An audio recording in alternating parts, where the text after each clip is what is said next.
जब महादेव कहते हैं कोई अपना नहीं है, यह एक गहरी आध्यात्मिक सच्चाई का प्रतीक है।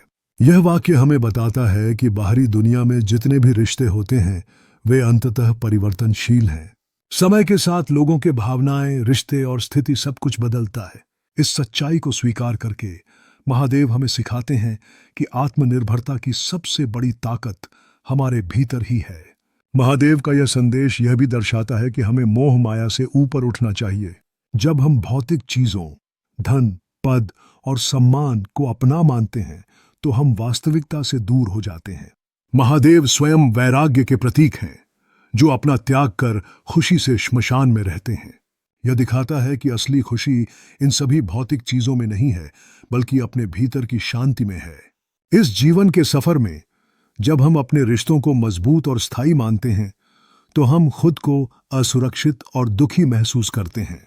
महादेव हमें याद दिलाते हैं कि जब सब कुछ साथ छोड़ देता है तब भी उनका साथ हमारे साथ होता है।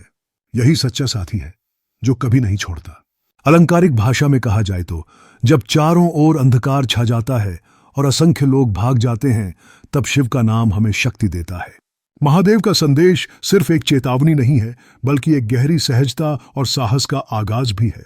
कोई अपना नहीं है का अर्थ है खुद पर विश्वास और अपनी आत्मा की शक्ति को पहचानना। जब हम इस सच्चाई को दिल से स्वीकार करते हैं तो जीवन में एक नया प्रकाश और अद्भुत शक्ति का अनुभव होता है। यदि हम सच्चे दिल से शिव की भक्ति करते हैं तो हम जानते हैं कि बाहरी दुनिया की अस्थिरता के बावजूद शिव का आशीर्वाद हमेशा हमारे साथ है। महादेव कहते हैं, दुनिया छोड़ सकती है पर मैं नहीं।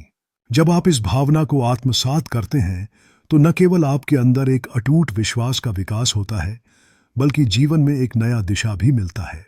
इसलिए जब शिव आपके साथ हैं तो किसी और के साथ की आवश्यकता महसूस नहीं होती। यही सच्ची आध्यात्मिकता है।